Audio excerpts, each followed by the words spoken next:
why is it that we don't seem to be able to adjust ourselves to the physical environment without destroying it?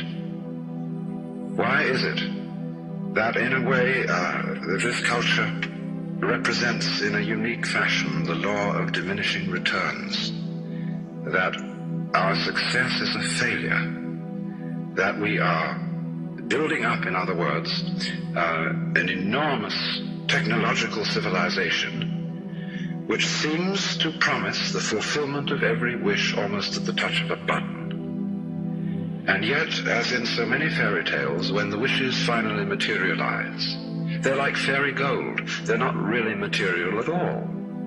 In other words, so many of our products, our cars, our homes, our clothing, our food, it looks as if it were really the instant creation of pure thought.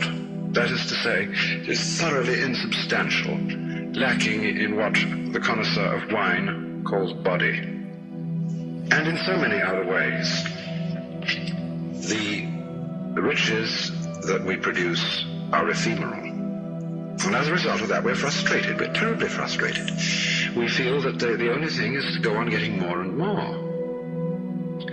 And as a result of that, the whole landscape begins to look like the nursery of a spoiled child who's got too many toys and is bored with them and throws them away as fast as he gets them, plays them for a few minutes.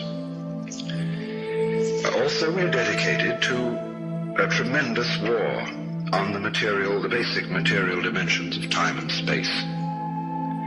We want to obliterate their limitations. We want to get everything done as fast as possible. We want to convert the rhythms and the skills of work into cash, which indeed you can buy something with, but you can't eat it. And then rush home to get away from work and begin the real business of life, to enjoy ourselves. You know, for the vast majority of American families, what seems to be the real point of life, what you rush home to get to, is to watch an electronic reproduction of life. You can't touch it. It doesn't smell, and it has no taste. You might think that people getting home to the real point of life in a robust material culture would go home to a colossal banquet or an orgy of lovemaking or a riot of music and dancing. But nothing of the kind.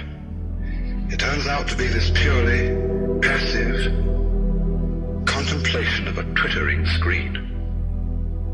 You see mile after mile of darkened houses with that little electronic screen flickering in the room. Everybody isolated, watching this thing, and thus in no real communion with each other at all. And this isolation of people into a private world of their own is really the creation of a mindless crowd.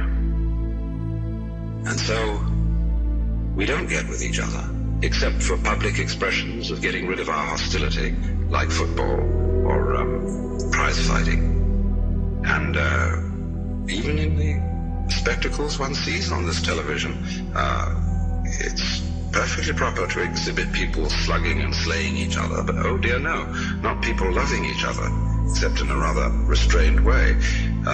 One can only draw the conclusion that the assumption underlying this is that expressions of physical love are far more dangerous than expressions of physical hatred.